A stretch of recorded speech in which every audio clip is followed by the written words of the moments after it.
Welcome to this public meeting of the Commission on Presidential Election Administration, Presidential Commission on Election Administration. Thank you for coming. This is a public meeting at which the Commission will hear presentations and have a general discussion on testimony that it's received and information that is reviewed in the course of its various activities. For those of you who would like a fairly comprehensive presentation, now available through the website, but it was also publicly available at the time it was open to the public on November 14th. We went through the range of interests and viewpoints that we've had an opportunity to hear from over the course of our work. And today we're going to be reflecting on some of what we learned, some of the issues identified for us in the course of that activity. So I welcome all of you. I welcome the Commission. Top of the morning to you, Co-Chair Ginsburg. Would you like to add something? Just that we look forward to this session in which we'll begin deliberations on the process to preparing the final report.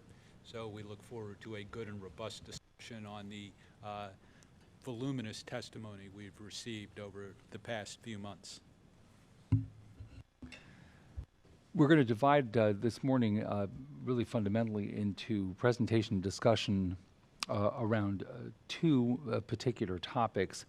The first, led by our Senior Research Director, Professor Nate Persily, takes a look at the scope of the Commission's work to date, the information that it's received, and then he will be followed by Professor Charles Stewart of MIT, who was one of the experts who participated in developing a survey with some results, very interesting results, looking into views within the local election administration community about how elections are conducted and the experiences they've had in running them. So with that, I will turn it over to Professor Persily. Okay, thank you. As Chair Bauer mentioned, I'm just going to review what we've heard over the last 6 months. The last time you heard from me, well, in extensive form, was at the public meeting 6 months ago, on I believe it was June 21st. And at that point, I talked about the research that had existed on many of the topics in the executive order, and now I'm just going to describe the testimony, try to synthesize the testimony that we heard over these last 6 months in different formats. And then, as Bob mentioned, I'll turn it over to Charles to talk about the survey. Just to review where we were in the beginning, the goals identified in the executive order are to promote the efficient administration of elections, and to do so to ensure that eligible voters have the opportunity to cast their ballots without undue delay, to improve the experience of voters facing other obstacles in casting their ballots, such as members of the military, overseas voters, voters with disabilities, and voters with limited English proficiency. As you know, the way we went about our work was to have a series of public meetings and hearings starting in June, but then we also had them throughout the summer, meetings with groups and organizations of election officials, submission of testimony and other material through the website, as well as subcommittees of the Commission met and discussed. So the public hearings, the initial public hearing, as I mentioned, was in Washington, D.C., which just involved me making the presentation on the initial research. And then we held our 4 public hearings, first in Miami on June 28th, then in Denver on August 8th, in Philadelphia on September 4th, and then Cincinnati on September 19th and 20th. And these public hearings generally followed the following formula, which was that we had election officials who testified, then academics and other experts in the field, and then we always had a significant amount of testimony from the general public who could sign up or just appear. But in addition to those public formal hearings, all of which are on the website, both in transcript form and in archived webcasts, we went to subgroups of the Commission, went to various organizations to meet with them. They were having their meetings over the summer. the International Association of Clerks, Recorders, Election Officials, and Treasurers, otherwise known as IACRIOT, the National Association of Secretaries of State, National Association of State Election Directors, the Future of California Elections, National Conference of State Legislatures, the Election Center, and the Election Assistance Commission. We, in one form or another, we met, or groups of commissioners met with those election organizations, but not just the organizations of election officials, but also a host of other groups invited us to meet with them. So the list is too large to recount here, but is up on the PowerPoint. So a series of groups that were interested in the work of the commission and wanted to have input, and so commissioners met with them. And on the conference call, which is also transcribed from November 14th, there's a long, extensive review of these meetings. We were also fortunate to have a series of academics help and present to the commission through these hearings. I want to just identify them. So Charles Stewart, who's here with us today, Darren Shaw from University of Texas, Stephen Salabaher from Harvard, have been organizing a group of academics who presented the testimony in the hearing in different hearings, and then conducted the nationwide survey of local election officials that Charles is going to describe after I finish. So now, again, to review what the factors are, or the panoply of areas that are in the executive order.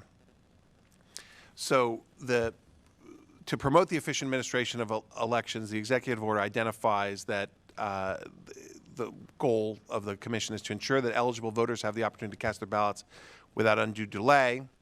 And the factors, or the areas that bear on that, are the management of polling places, poll workers and voter rolls, voting machine capacity and technology, ballot simplicity and voter education, and provisional ballots, and to improve the experience of voters facing other obstacles in casting their ballots, such as members of the military, overseas voters, voters with disabilities, voters with limited English proficiency, absentee voters, and victims of natural disasters or emergencies. Let me begin by talking a little bit, I think, at the macro level of the challenges in thinking about the testimony that we've received over the last 6 months. And that is the first, which we've emphasized at many of the hearings, which is the capacious but limited scope of the charge that is in the executive order. So that on the one hand, the commission is charged with identifying best practices and making recommendations, but it is not here to recommend federal legislation.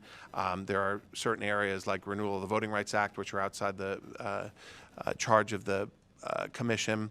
And so it's to identify, again, best practices and make these recommendations. One other threshold consideration is probably the sentence that we heard more in the hearings than any other, which is one size does not fit all. And so one of the challenges for the commission that was identified in these hearings is to both make these recommendations, but to recognize the incredible diversity of practices and cultures and governmental entities around the country. So we have close to 8,000 units that administer American elections.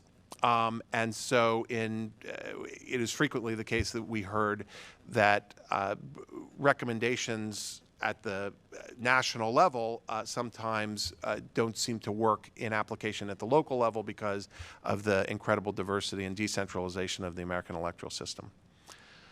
Probably tied for first, or running a close second, at least when we heard from the election officials, not only does one size not fit all, but so many of these areas that are identified in the executive order involve the expenditure of resources.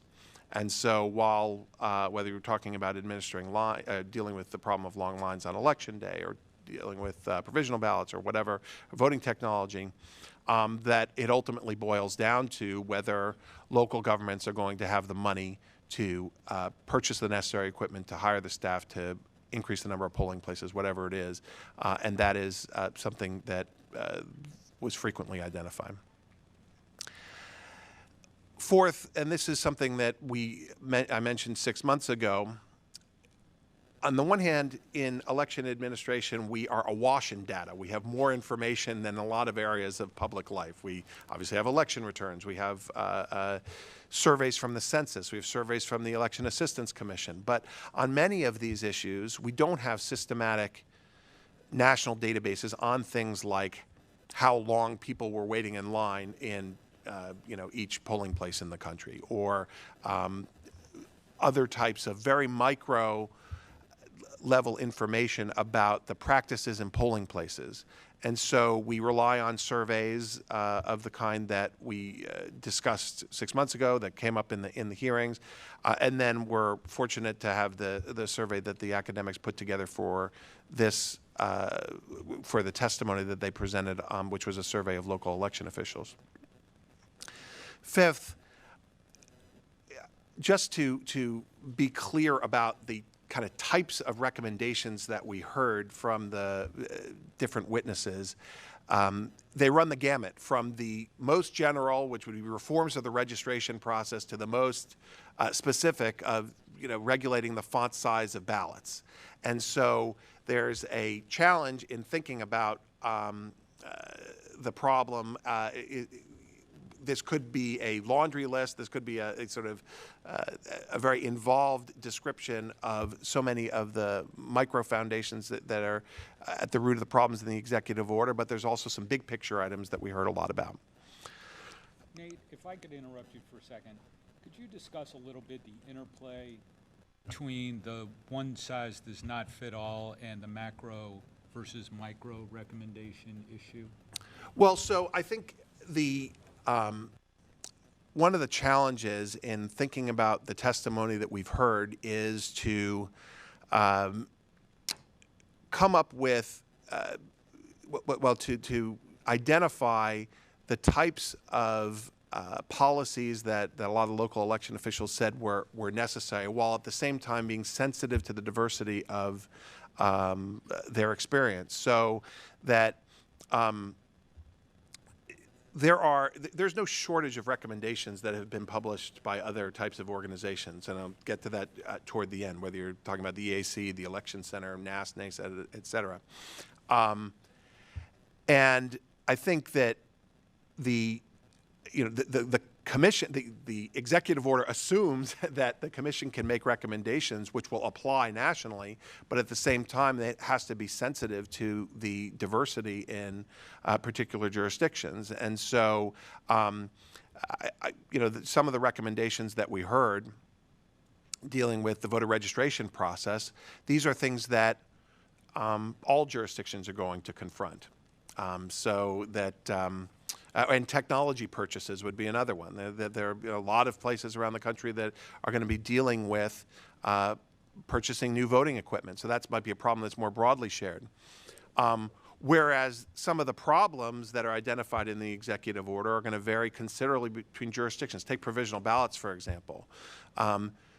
What is a provisional ballot in a different jurisdiction really depends sometimes on the features of a state law. So that whether it's in California or Arizona, where we see high rates of provisional ballot usage because people are permanently registered absentee and then they come into the polling place, that provisional ballots are used. That's one of the explainers for the use of provisional ballots in those areas, whereas in others, the use of provisional ballots is really restricted to particular types of problems in the polling place.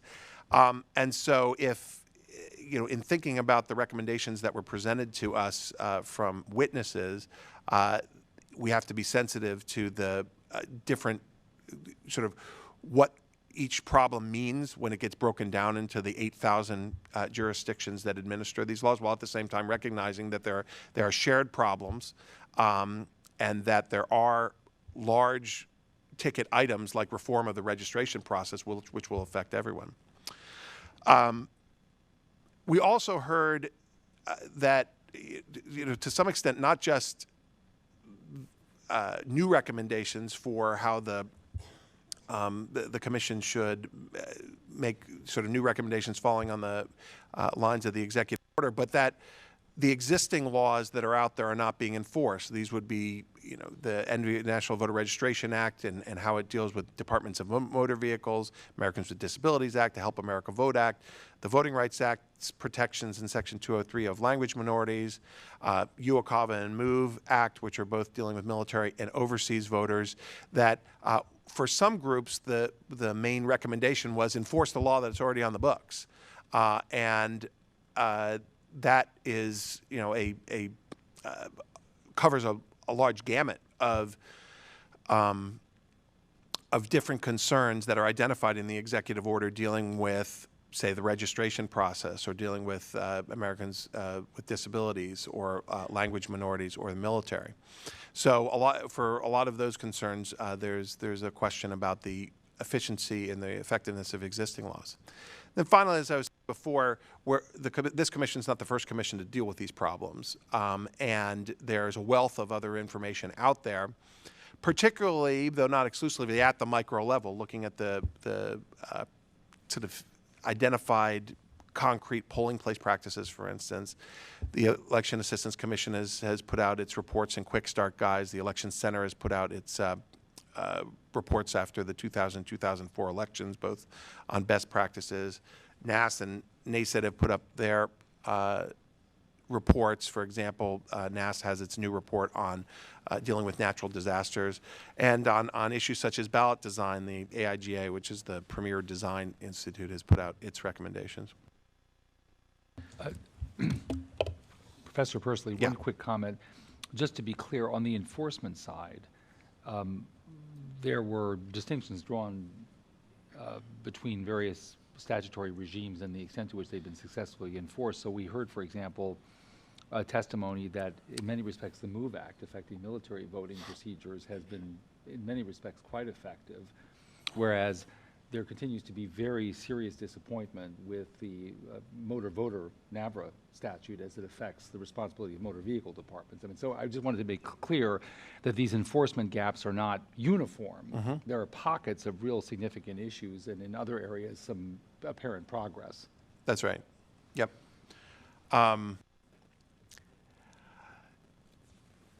To begin with the problem that is both identified in the executive order and has probably preoccupied more of our time than any other particular problem, the issue of election day lines. In almost every hearing, the question was asked, how long is a long line? And we heard many different answers to that. 1 hour, half an hour, that it's hard to come up with a standard because there's so many different factors that lead to line length in a particular area. There's some states which are not going to have any lines at all, such as Oregon and Washington, because they vote by mail. And so there's a debate that was had in these hearings about what the standard is for line length. But we heard a lot about different factors that contribute to the length of lines, whether it's poor planning, a shortage of polling places, staff, and machines, or the misallocation of resources. Because for the most part, when we did hear about long election day lines, it was not uniform throughout a jurisdiction. It was in particular pockets in that jurisdiction. Other election officials talk about the preparation of voters, that it's important that the more prepared they are, the quicker they will be able to vote. And so that can reduce line length.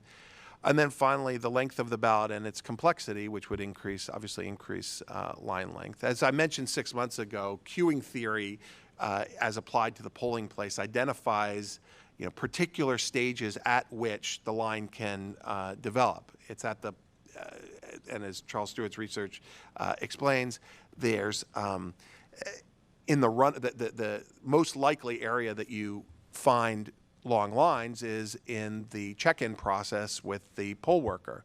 But second to that would also be in waiting to cast the ballot at the voting machine. And then after that, maybe taking the ballot and putting it into the scanner or other counting mechanisms. So at each stage, you can have long lines that would then have backstream effects. So some of the challenges that we heard in the testimony over the last 6 months that did not make it into my original presentation were I think, involved technology, some of the problems of facilities, and the mail. These were issues that I think, at least for me, I learned a lot about these particular areas from the election officials who testified and others. On the technology question, it became clear that a lot of jurisdictions are concerned about the potentially widespread systemic failure of voting machines in the next several years, because many of the voting machines around the country were bought after the Help America Vote Act appropriated funds in 2003 or 4.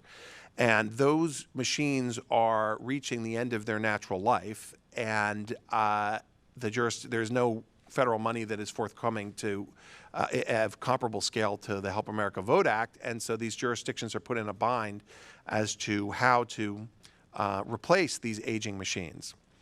And so that's definitely a challenge that the jurisdictions identified.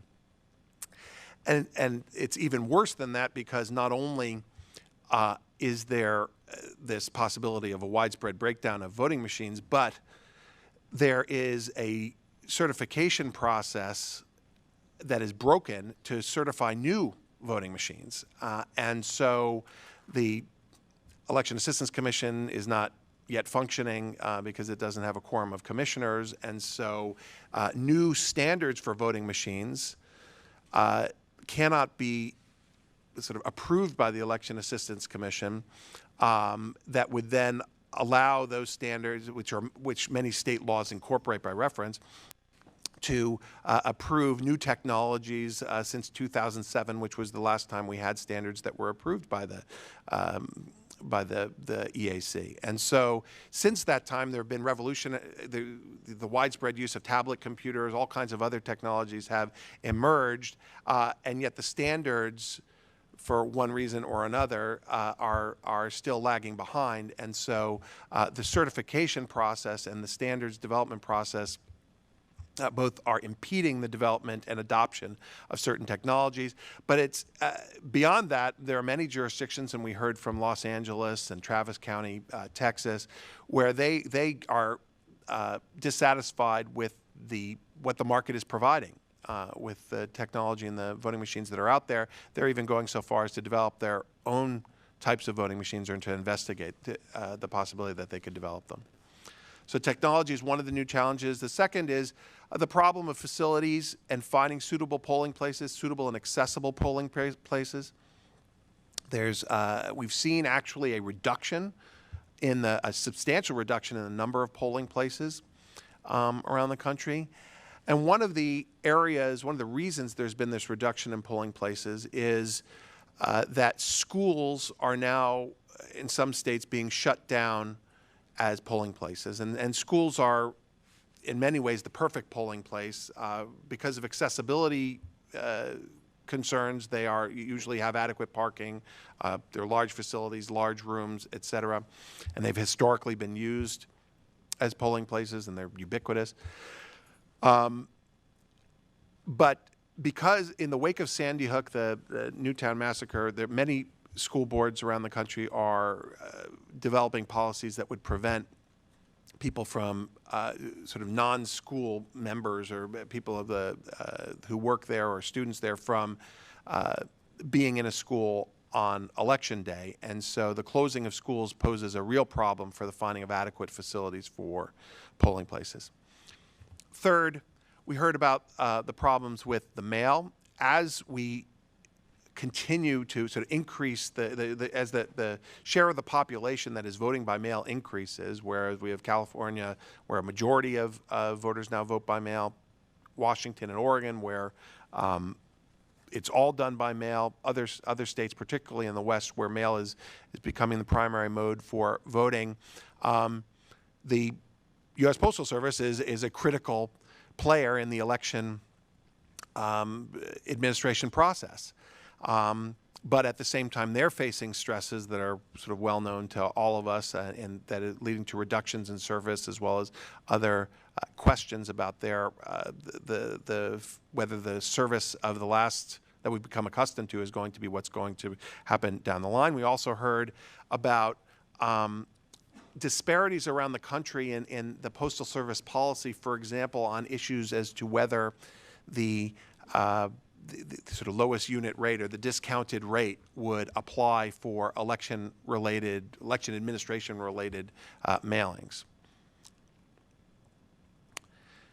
So moving from the new challenges to the other, one of the other main areas in the executive order, the management of the voter rolls, we heard reinforced what I had mentioned 6 months ago, which is that we have a problem in the United States in that we are the most mobile, we have the most mobile population in the world, and we have a registration system that requires you to update your registration every time you move. And these registration lists can't keep up with the mobility of the American population. So millions of registrations are out of date because people are moving or because they die. And so this causes bloated and inaccurate registration rolls that then have downstream effects in the polling place. The National Voter Registration Act was an attempt to deal with some of these problems, but in many states, there's really a lack of integration between the DMV databases and the voter registration databases. And that lack of sort of seamless integration basically is preventing the NVRA from doing what it's supposed to do. And then finally, as in many of these areas, there's incredible cost in maintaining the voting rolls, which most of the time are done through paper registrations, as has been the tradition, where people will fill out their voter registration form and either deposit it, or third-party groups will gather these registrations and give it to the election authority. Now let me move from the macro issues to the challenges faced by particular groups: military and overseas voters, voters with disabilities, voters with limited English proficiency, absentee voters, and victims of natural disasters or emergencies. When it comes to military and overseas voters, we, as Chair Bauer mentioned, everyone agrees there's been incredible improvements since the MOVE Act was passed. The 45-day requirement that ballots be mailed out 45 days before the election has solved a lot of the when it's complied with, has solved a lot of the problem of getting ballots out in the field to military and overseas voters. Still, we heard testimony about how this could be improved. But there's also considerable confusion because of differing state practices and how both the MOVE Act and UOCAVA are being applied. So, for example, states vary in how long a ballot application through the federal postcard application remains in effect. Does it remain in effect for one election, which is, just to be clear, when the service member sends in the postcard application, that is a request for a ballot. And the question is, well, will that FPCA mailer be operative for just one election or for a 2-year cycle? And states are going to vary as to what their practice is. The MOVE Act says it would just be for one election cycle now, but states can expand on that, and several have. Secondly, there's confusion over whether a federal write-in absentee ballot also counts as a voter registration application. So different states will be applying that in different ways, and so that leads to confusion. Beyond that, we heard a lot about the importance and the challenges of military and overseas voters to vote, to interact with their election authorities in the pretty much the only way that they can, which is through some kind of online interaction, whether it's the information that is provided on the website or email, et cetera. And so surveys of the state websites identify this as a real problem, where military and overseas voters cannot, so there's on few websites is it glaringly clear where the federal postcard application, if the websites don't provide the federal postcard application or the FWAB or other information that would be particularly tailored to military and overseas voters. Beyond that, we heard from the Military Voter Protection Project about the difficulties with the institutional voting assistance, installation voting assistance officers in the military bases, that it's often the case that when service members come and move to a new base, that voting registration is sort of at best an afterthought or at some other point in the intake process, not at the same time that they handle all kinds of other bureaucratic needs that they deal with when they move to a new location. And a lot of the concern we heard was that the military officials don't want to get involved in politics, and that voter registration is seen as one component of that. Tammy has a question. Yeah. Just real quickly, I think one thing that also came up under the confusion piece and voter registration is the notion on whether or not the FPCA constitutes a comparable registration to the same level, not just the FLA, but the FPCA has the same level of federal voter registration form. And that's something that's inconsistent across the states as well that can certainly be confusing. Right. So the in the slide, I mentioned that how long is it? It's a ballot application, but then there's a question, well, is it just a ballot application, or is it a lot more than that? Because are you effectively registering for the applicable time period where you're requesting a ballot? Now, moving to voters with disabilities, beyond the original slide where I discussed the concerns about actually enforcement of both the ADA and the Help America Vote Acts and the NVRA's protections for Americans with disabilities, all of which have aspects of them that are focused on issues of disability. We heard about the impending increase in the size of the population with accessibility needs, and the continuing problem that's been identified of inaccessible polling places, untrained poll workers, voting technology where accessibility is not baked in but is instead segregated to sort of one particular machine in the corner that often the polling place workers don't know how to operate and will only end up operating if someone asks them for it. We heard about bans on voting for those with cognitive disabilities. The different states have different regulations with respect to that. And a lot of the recommendations or issues that we heard focused on the need for training of poll workers, both sensitivity training, but also training on the law, training on how to use the technology, and that we need to do a better job as a country with that. And that includes things like usability testing, which is not just an issue for voters with disabilities, but for ballot design more generally, and that ballots and polling places and other features of the electoral system need to be tested for usability, and there's a sort of strong academic and organizational literature dealing with that. Moving to limited English proficiency voters, again, there's concerns about the lack of enforcement of Section 203 of the VRA, and both within those jurisdictions and beyond those jurisdictions, the shortage of bilingual poll workers and multilingual election materials, as well as also the importance in those areas of having state websites or local websites that are in different languages. And as with the previous slide, some of the concerns for limited English proficiency voters are ones more broadly shared. So things like confusing ballots, ballot design issues are ones that are of concern for all Americans, and we've seen them in various incarnations around the country. But we heard different testimony about what is sort of the optimal ballot design for dealing with limited English proficiency voters. Is it best to have a ballot in a particular language? Is it best to have it both in that language and in English? Because there are going to be some terms that are where limited English proficiency voters actually may want to see the English translation. Obviously, if you have two languages on a ballot, that increases the size and the length of the ballot, so there are trade-offs. And some of the data suggests that if there are inadequate resources to deal with limited English proficiency voters, that is when lines will develop because of the interplay between the poll workers and the voters. We also, in Alaska and elsewhere, heard about the importance of having assistance for those who don't speak a written language but need both ballots and ballot materials in unwritten languages.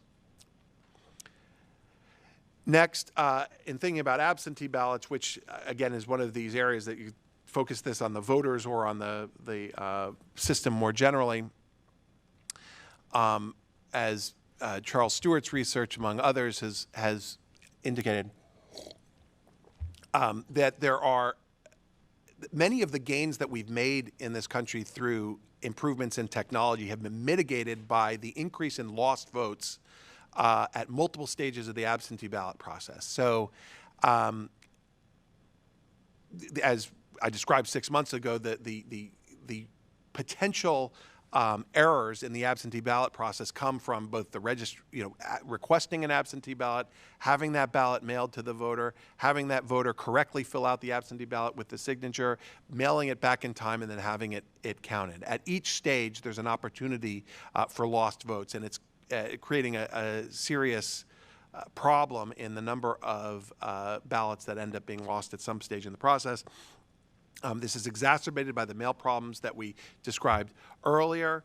And in those states where mail is becoming the primary mode for voting, we have this interaction between mail balloting and the polling place where when voters permanently register as absentee voters, and sometimes are unaware that they're doing so, many of them then show up at the polling place, are then causing problems in the polling place, but they then have to be treated differently because it's unclear whether they've both voted absentee and are showing up and voting in person. So therefore, there's an increase in provisional ballots in those areas that have permanent absentee voting. And then with absentee voting, when you do find instances of fraud, that is the area where you often will find them, and so that's of concern. Finally, the area of natural disasters in voting and emergency preparedness is one that I think is still in its infancy, but because of the problems recognized in 2012 with Hurricane Sandy, we had a testimony from both election officials and academics about natural disasters and voting. The first clear signal that we got in this testimony is the lack of statutory guidance as to when elections can be rescheduled and who is in charge on election day in the event of a disaster. And in many situations, the plea is not for a particular type of guidance, but just some kind of guidance, so that there is clarity as to what the criteria are as to when it can be rescheduled and then who's in charge. But more generally, we heard about the importance of planning for these disasters. Some states do it better than others because, as with Florida, they're used to hurricanes, and so they have an operational plan in place, whereas others do not. And then a problem that we heard about that occurred during Hurricane Sandy, which is maybe one that we, at least I hadn't heard about before, is not only about the voters who are themselves afflicted by the natural disaster, but the first responders who come from all over the country sometimes to deal with these natural disasters. What about their voting rights? How can their ballots, their opportunity to vote be protected when they're responding in an instant to these natural disasters? So this is a summary of the testimony that we've heard, both of the sort of the institutions, the systemic, the technological issues, as well as those that afflict particular groups of voters. And with that, I'll turn it over to Charles Stewart for his survey results. Yeah. Before we begin, I just want to make sure if the commissioner has any further questions or comments. Commissioner. Just not really a comment, not a question. I just wanted to thank Nate, as well as everybody else who came to testify. I think for all of us who come into this, there are some folks in this commission who were extraordinary election experts, like the folks to my left, and then there are some like Brian who are brand new to this, and there's somebody like me who's a little rusty, and I was just a Secretary of State. I was not a state election director. So. But diving in and learning about the intricacies of how elections work in all these jurisdictions, and things like 12 languages that LA County has to deal with, or unwritten languages in Alaska, to the first responders problem that you mentioned. It was just, we learned a lot. And so I just wanted to thank Nate for summarizing, but also everybody else for coming. It's, on the one hand, made our job easier because now we have all this information, but I think it's also been harder because this is a really complex problem. But I just appreciate everybody for the hearings and all the other, the informal meetings and then all the submissions. I've learned a lot about this process, and I already thought I knew quite a bit going in. So thanks, everybody. Any other comments or questions? I do want to make one comment before we hear from Professor Stewart, and that is, there's reference to hearing testimony. We heard a lot of testimony. This goes to Commissioner Grayson's point, but we also, understood we were going to hear from the people that we invited or wished to appear. We had meetings with people who invited us for fact-finding purposes to hear what they had to say, but also looked at the academic literature, whatever surveys and studies had been done. So we've tried to drill down. We've tried really to go beyond the anecdotal and to truly understand the best we could, as Professor Pursley said, in an area which is remarkably lacking in adequate data in certain respects. We've really tried to drill down and understand precisely how this system, such as it is, operates. And in connection with that, the survey that Professor Stewart is about to present is really an extraordinary contribution to the work of the commission, so we want to thank him as well and his colleagues.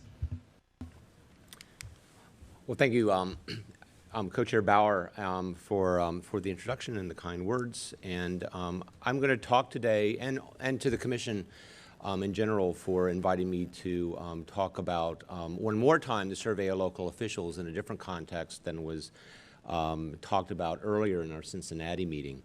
And so, as a way of introduction, I think one of the ways of seeing a survey like this takes off on one of Nate's first points about the data vacuum that we face in election administration and improving elections based on scientific principles rather than other less informed principles. That is, we have a data vacuum, and that we're trying to assess, we're trying to bring together as much data as we can about the performance of election systems. One of the areas that ends up being the hardest to get good, strong, systematic data is the experience from local officials. Certainly, there are articulate, dedicated leaders of election official associations who have their pulse on the profession and who can articulate what they hear from their people.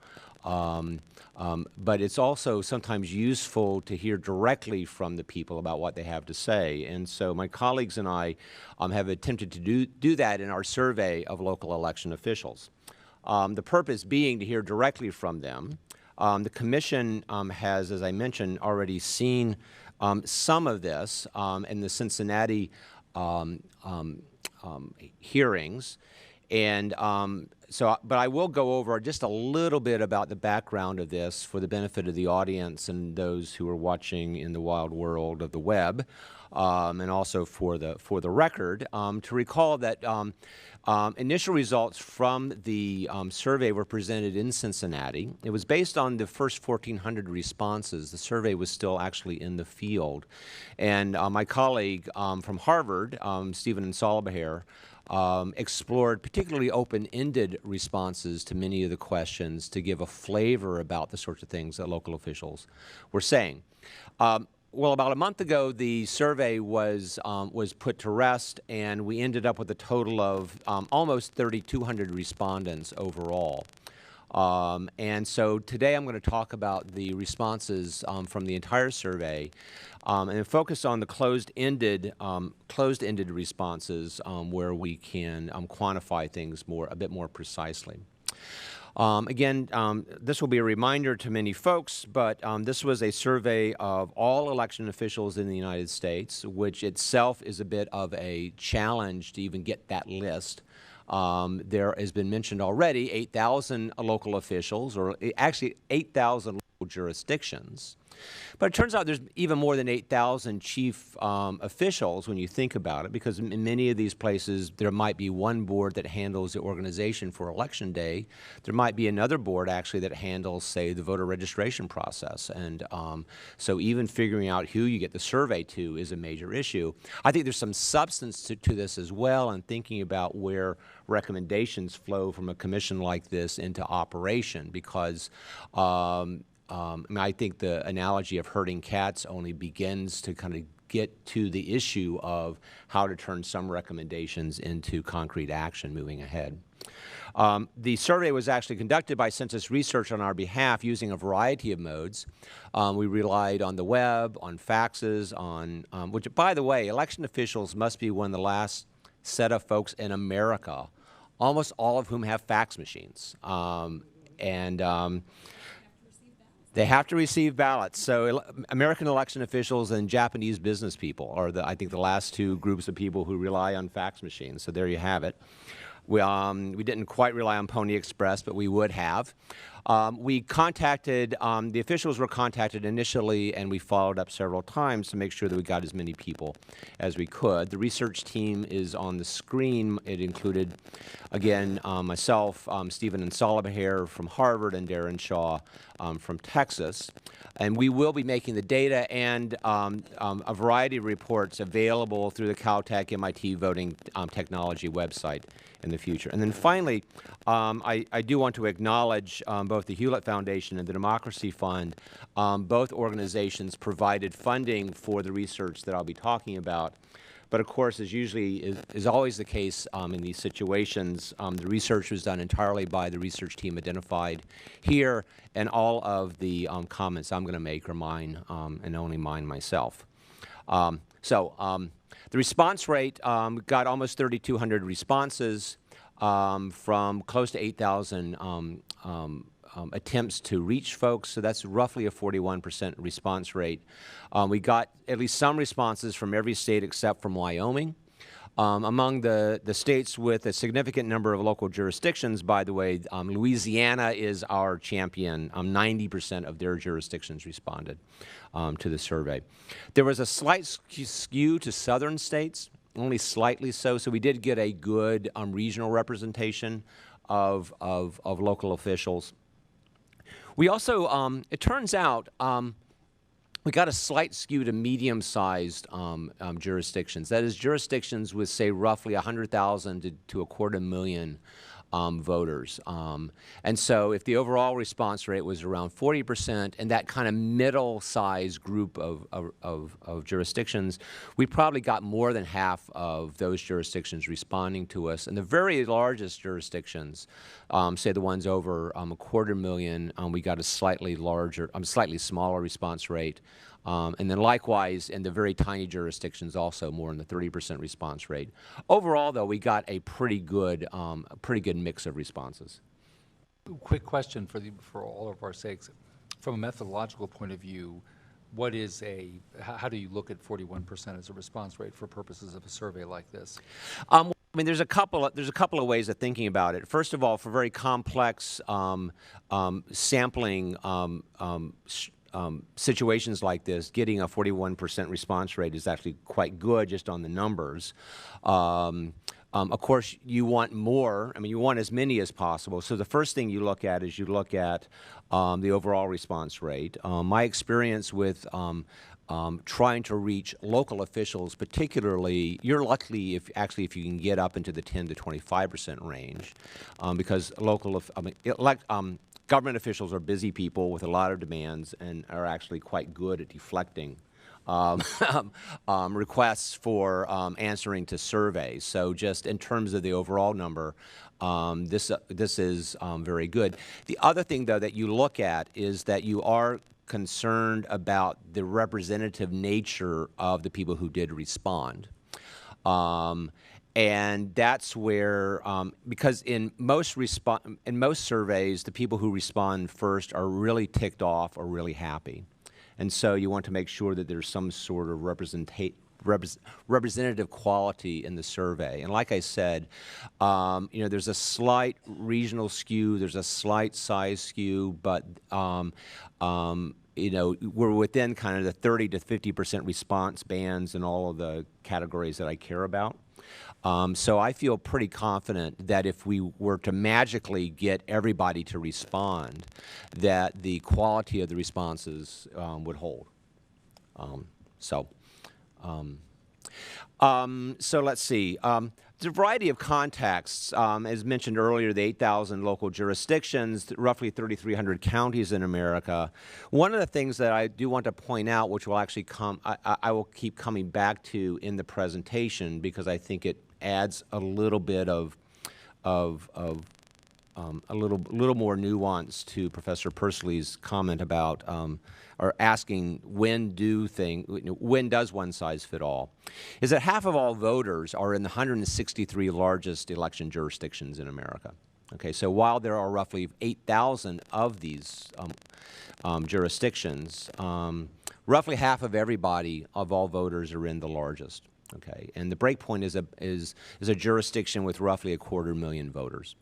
Okay, and so throughout this presentation, I'm going to be talking about larger and smaller jurisdictions, and I'm going to be dividing at that point.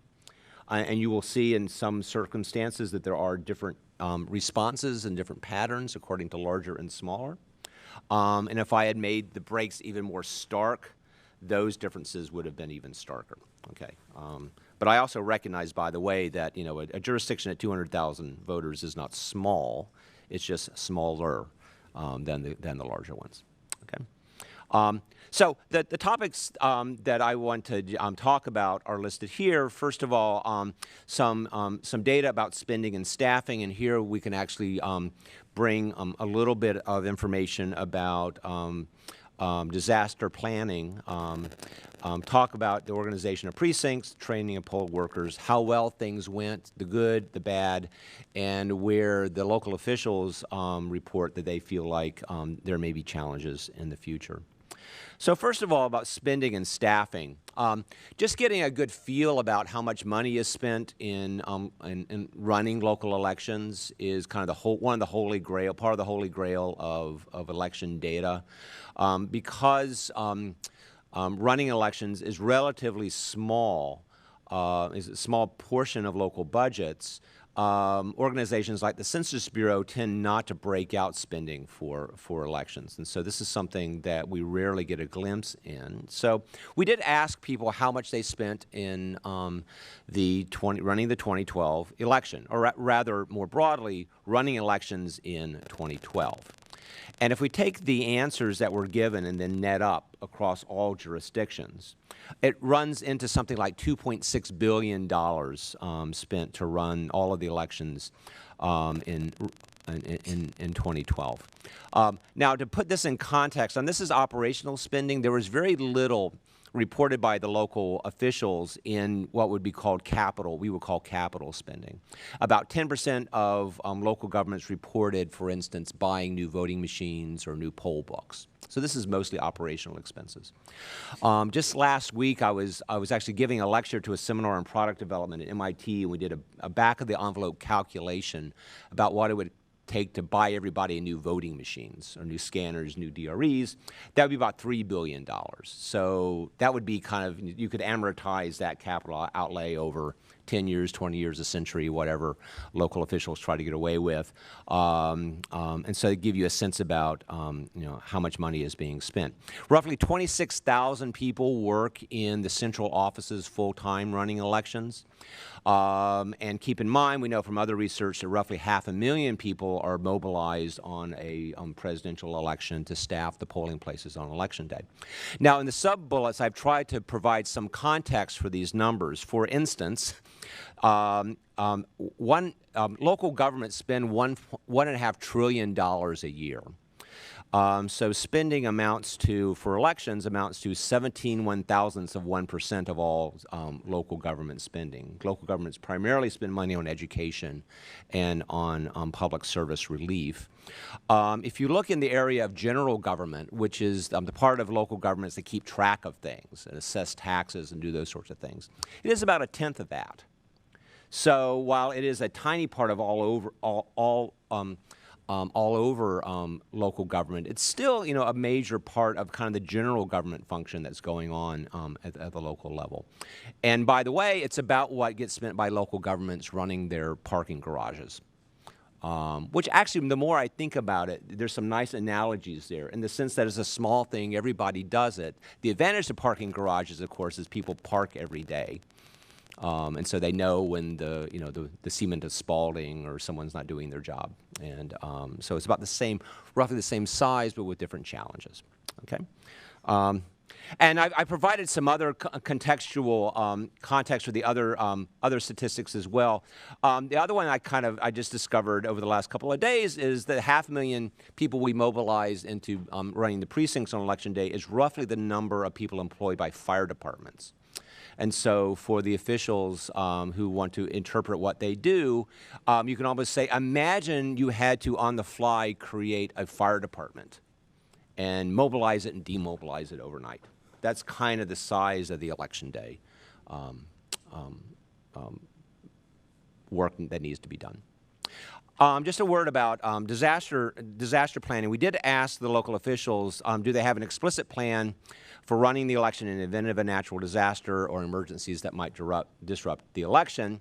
And they either had a plan or they didn't. And if they didn't have a plan, we asked them if there was a process underway or if there was no process underway.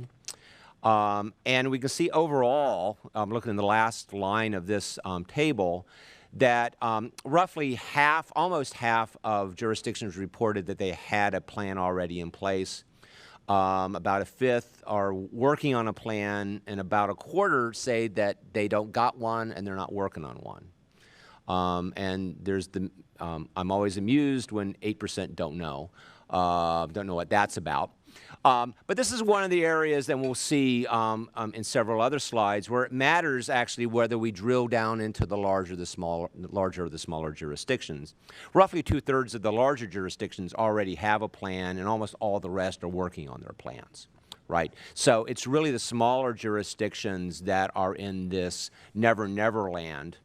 And my suspicion, given the other answers to the survey, is that that these jurisdictions are likely waiting on the state to give the lead.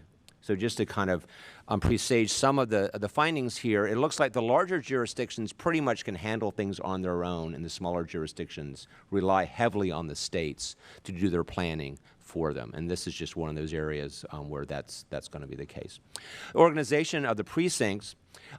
We asked the local officials, how do they allocate a bunch of things, including poll workers and voting machines. And here, I think we were most interested in the amount of discretion that local officials have and whether they, in fact, are able to respond to problems that arise, shifting populations, those sorts of things. And so one of the things we asked was about the state constraints. Does your state have rules regarding the number of poll workers that must be allocated to your polling place?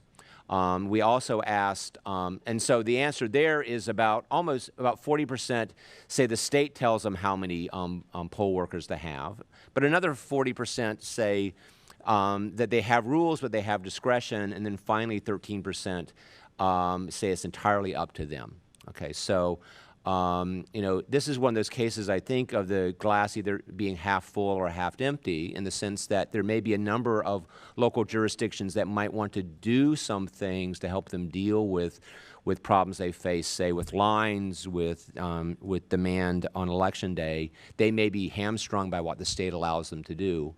An equal number of jurisdictions, however, are not hamstrung, and that's something that's going to be important moving forward when we get to recommendations. There's a question about how are poll workers allocated. There's a number of, we gave the local officials a number of options. Some of them are things like allocating poll workers. The most common is allocating poll workers in proportion to the number of people who voted in a precinct in the last similar election. And a similar response was the second most common. I allocate poll workers in proportion to the number of registered voters. So by and large, the answers to these questions are related in one way or the other to demand for essentially election services on Election Day. But we can see, for instance, that 12% say that they allocate just the same number of poll workers to each polling place. Okay, and my guess is that those are going to be the places that have the hardest time responding to problems on Election Day. This is also one of those areas where you see that it matters whether it's a small or a large jurisdiction doing the allocation, so that the larger jurisdictions are allocating based on either the number of people that they expect in the polling places, the expectation of lines, or the number of machines they have.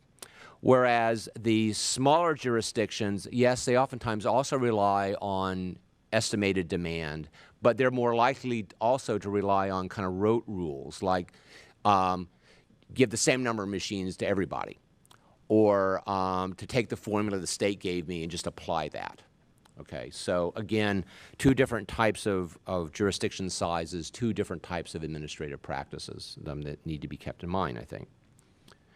The issue of training poll workers is one that's come up a lot of times with the Commission, and a lot of best practices have been discussed about both the amount of training, in which like 8 hours or so seems to be about what's needed given the complexity of voting these days. We've seen examples of literally superhuman efforts by some of our commissioners to do training.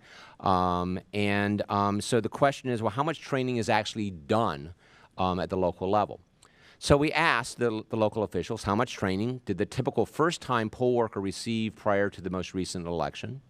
And then we asked them, how much training did the typical poll worker who was responsible, in charge of a precinct, receive in anticipation of the most recent federal election? And we can see here that it wasn't a whole lot. On average nationwide, the first-time worker received 2.5 hours of training, and the person in charge of the precinct on average received about 3.5 hours. Larger jurisdictions gave about an hour more of training, but none of this is close to the 8 hours that I've heard many times saying is sort of what you need. And in fact, only 10% of local jurisdictions say they gave their poll workers 8 hours or more of training. And when we talk about training, that could be both hands-on interactive, or it could be online? Yes, Correct. yes, it could be either. And you know, and I will also reiterate in answer to that question that we're just kind of skimming the top here, and I think my main takeaway is that it looks like there's not a whole lot of training going on, and the question is, well, what is the quality of that training? There's a big discussion there to follow from this. But I will move on to talk about things that.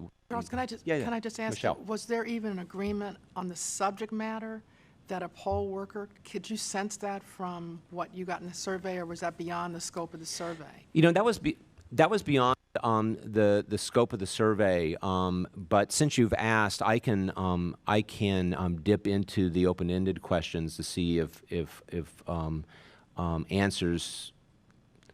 If there's any way of teasing out what the subject matter of the training was. Actually. I have a quick follow-up question. Did you ask about whether or not they pay them to come to training?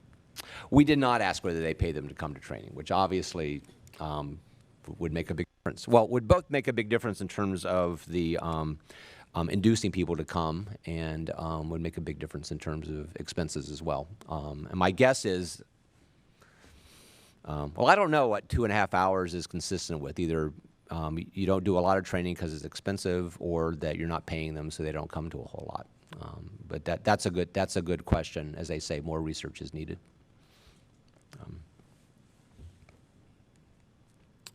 Things that went well. We asked the officials to think about the 2012 election and to tell us 3 things that went especially well. We didn't want to be negative Nellies here just from the start. And we gave them a list of 19 things. The slide is pretty small, has small type, but they are the sorts of things that the Commission has been talking about. Voting technologies, availability of polling places, poll workers, management of early voting, basically a smorgasbord of the types of issues that arise in election administration. The things that went well. The 5 things overall that went well, and I draw the Commission's attention really to the first column here, is about a third of jurisdictions said that, well, voting machines actually was one of the things that in this last election went well. Okay, and I'll quickly add that we have heard, and we'll come back to this about the future, we've heard concerns about the future with voting machines, but this suggests to me that people are worried about the future rather than experiencing right now at this very moment breakdowns of voting machines. The management of absentee ballots was the second thing that went well. The training and management of poll workers, the availability of polling places, and the management operation design of polling places were things that overall went well. Basically, managing the basic logistics of Election Day, the local officials felt like had gone well for them. Now, if we divide things into small and large jurisdictions, well, because there are so many, the small jurisdictions dominate. The top 5 for the small jurisdictions are also the top 5 for all jurisdictions. For larger jurisdictions, they highlighted another, some things were the same, so to some degree, the one size did fit all, and to some degree, they didn't fit all. So large jurisdictions also said their voting machines were good, their absentee ballot process went well, and training and management of poll workers they thought went well.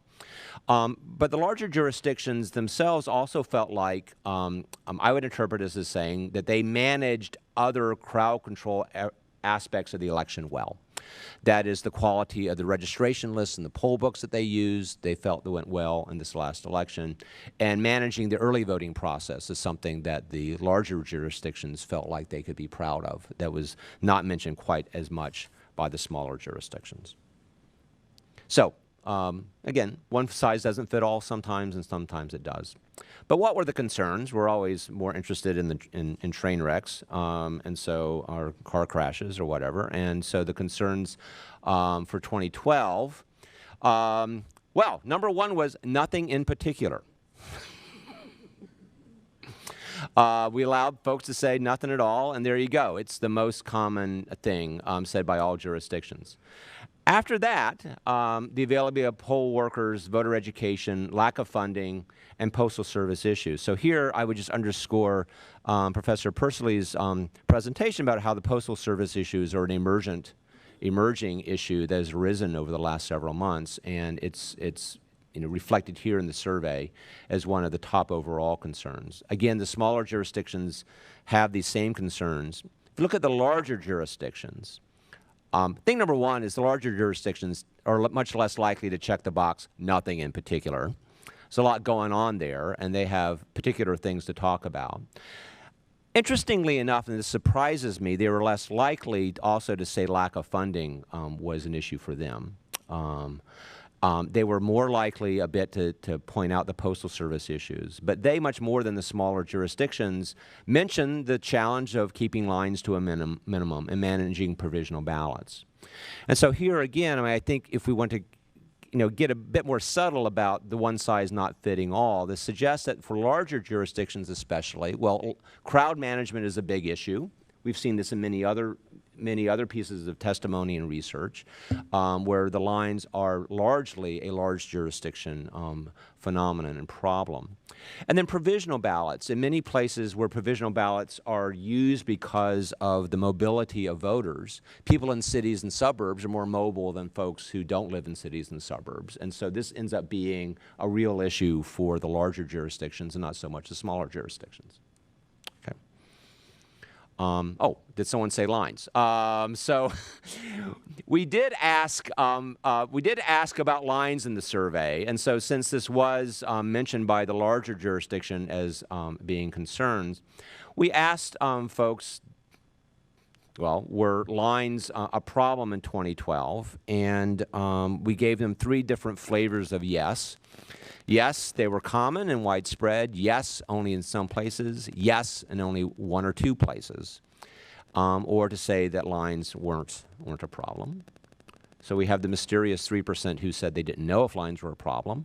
But beyond that, looking at in the upper half of the table for the moment, for all respondents, 83% of the respondents said that lines were not a problem at all in their jurisdictions. But I've broken out the responses by the larger and the smaller jurisdictions, and there we see that when we look at the larger jurisdictions, only a quarter say that lines were not a problem. So for 3/4 of jurisdictions, lines were a problem at least to some degree, whether it be 1 or 2 precincts that were problematic, whether it be a bit more widespread, or in just a couple of places, very, very common by the admission of the local officials. Another way of viewing this, and this is what I've done in the last line of the table, is try to weight the responses by the number of eligible voters in the jurisdictions represented by the respondents. And so about half of voters live in jurisdictions where the people running their elections say there were not lines. The other half of voters live in jurisdictions where their election leaders say there were at least some line problems. Again, common line problems are rare, but at least as a chronic low-level problem, long lines are, kind of keep cropping up where there are a lot of people. And for the larger jurisdictions, this is clearly an issue. Commissioner Thomas.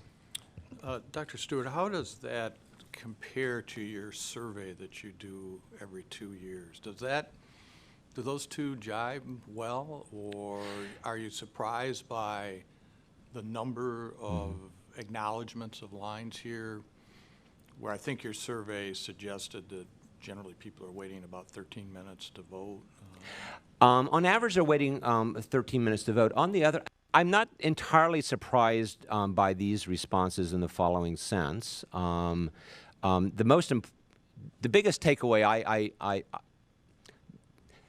my biggest learning over the last year about lines has been how they do seem to be focused on a couple of states where they're chronically a problem, and basically every city you at least have to be concerned about the possibility of lines. And these responses are consistent to that. Where you have a lot of people, it's at least in the back of the mind of most jurisdictions, even if it doesn't manifest itself this time. One of the things the next thing for me to do in my copious free time is to try to figure out whether I do have the data about people reporting long lines. I know what counties they live in and the zip codes they live in, and I know the counties and the localities of the officials to see whether the answers of the voters and the officials line up. My initial cut at that suggests that it doesn't, it lines up a little bit, but not comprehensively. But I don't know how to interpret that. It could be that, well, one, it could be a problem. I always hold out the possibility it's a problem with the method. You always have to hold that out. But if it's not a problem with the method, it could very well be, again, lines are rare, they're spotty. And so, you could have a really bad experience in one precinct in a large jurisdiction, and maybe the election official won't find out about it, or might think, it always happens here, it's not such a big deal. So I think that this is an opportunity for us to drill down into particular jurisdictions and to find out more what's going on. So just so I compare the general statement you've made about sort of what the expectation would be of lines with the numbers. So to understand this, in the larger jurisdictions where roughly half the voters in the United States are concentrated, almost 30% report lines of 1 to 2 hours. Oh, so the long line. Let me actually go back to the categories. I'm sorry, yeah, okay. 1 or 2 locations. Okay, those are the categories. So flipping it back then, 40.5% long lines at Some. So that's 40% of those in jurisdictions where where roughly half the voters in the United States are concentrated. Right. So is it spotty or rare? Seems more than spotty or rare. Well, it can be both, actually, and I think this gets back to some of the things that Nate was saying earlier. It's rare in the sense that it looks to be focused on a few polling places, but once it happens in that polling place, then it might affect every voter. So in that sense, you can have outbreaks in 1 or 2 places and still affect a lot of voters. That's thing number one. Thing number two is one of the ways that I interpret this in light of other findings is that your precinct this election may not have a line. if you're in a large city, but it might the next time. So kind of the risk of having a long line is also pretty great in, I mean, kind of the, yeah, in a risk sense in a large jurisdiction. So, so I think it's true that in any given election, there's going to be a relatively small number of voting places where you get the long lines. Those long lines are going to be focused on those jurisdictions, which are small in number but vast in numbers. So the total number of voters who might experience the problem going to voter experience could be substantial. Yes, yes, yes. And I think, yes. Was there a common definition in this for what a long line was? No, no. And again, this gets back to the question about, you know, how do we interpret results like this? And you can only basically, you can only basically trust, you know, the question and the answer to it. That's and basically the question is, did you experience long lines? And the answer categories are very qualitative. So I would just take this as kind of the, just kind of a, you know, kind of a face validity test or something. It's not a very precise definition about what a line constitutes a line. I take this as being, if you were just to pick out if you pick out a random election official and you were to ask them, did you have problems with lines? What they would answer you in kind of a casual conversation, or maybe a less than casual conversation. I should report, by the way, being inspired by Commissioner Thomas, I have a survey that was in the field, but alas, the results haven't come back, where I actually ask people, voters, what they consider to be a long line. And unfortunately, I won't be able to report that until January or February. But you know, at least the commission has spurred on some academics to actually get to Commissioner Thomas's core question. And the other thing about the long lines is, someone might answer, there was a long line because there were 200 people when the poll opened in the morning, as opposed to a long line later in the day that would suggest some sort of equipment failure or bad planning or something like that. It's all a long line. Exactly. And to shill a bit for my earlier survey, one of the things we do in the survey of the performance of American elections, precisely for that reason, is to probe people about when they showed up. Was the polling place actually open when they showed up, to try to get at those sorts of issues. But in this survey, this is a segue to the next slide. We did ask people what they felt, the local officials felt were the causes of these lines when they encountered them, or when they perceived that they had these problems.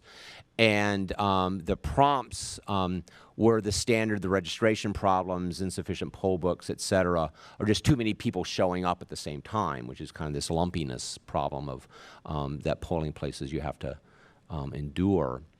And about half of the respondents overall said that the number one problem was too many people showing up at the same time. Now, again, there's a problem here. This is a really broad answer. It's literally the case that all the lines are due to too many people showing up at the same time. But I interpret this, and most people I've talked to interpret this as being kind of the lumpiness problem and dealing with kind of the surge capacity.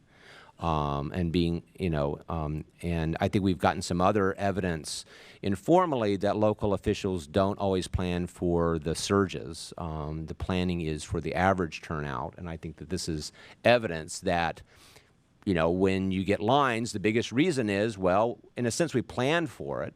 I mean, if you plan for the average capacity rather than the surge capacity, you're almost guaranteed to get the line. And that's, I think, how I interpret this result here. But there are other things that they say as well, and that the commission has also heard, such as long, complicated ballots, people in the wrong precinct, et cetera.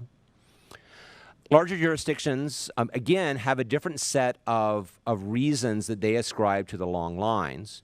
So the larger jurisdictions, for instance, are less likely to say that they had long lines because of registration problems. They're more likely to say that there were problems with insufficient poll books or not enough early voting days.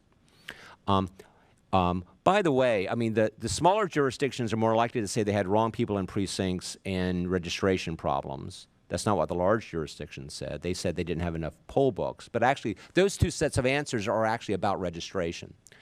So I interpret that as to me, as meaning that in the large jurisdiction, if you have lines in the registration problems, the officials are immediately jumping to the technological solution. If we had poll books, we wouldn't have had that problem.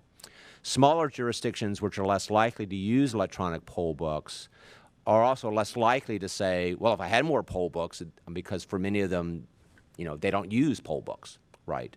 So registration problems are in there as a mix, but they're just, the detail is quite different if you're, a Boston versus, Amherst, Massachusetts, or something like that.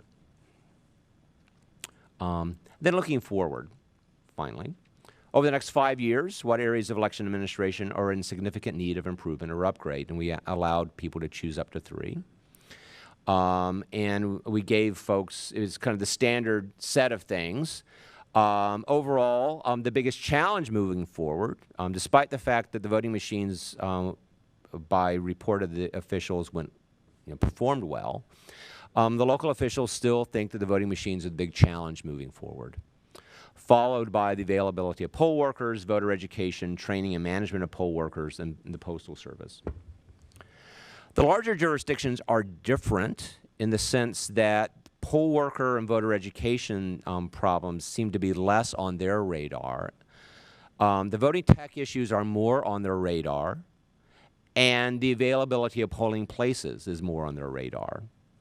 My guess that being that in the larger jurisdictions with an older infrastructure, accessibility issues are more parking are more of a challenge, and so that's a place where there is some difference between the two types of jurisdictions.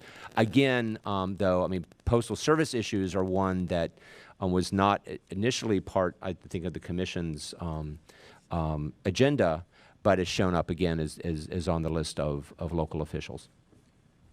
Question for you. Do you see anything just that merits some attention and explanation between the testimony we received in which you would have thought that the voting technology challenges in the future would have commanded a much larger share of the response than the actual percentages reflected here? Because the testimony would have led you to think that that number would be considerably higher than we see reflected in this data. I mean, yes and no. I mean, I think that putting myself in the mind of an election official, and we actually have some election officials around the table, it could very well be that voting technology is the biggest issue, but it's not the biggest. It's not a big issue for everybody. If you're, again, a small jurisdiction or with 1 or 2 machines, you'll get whatever the state or the county procures, and like you do procurement for everything else. And so, the fact that it's number 1, and the fact it basically tells me all I need to know.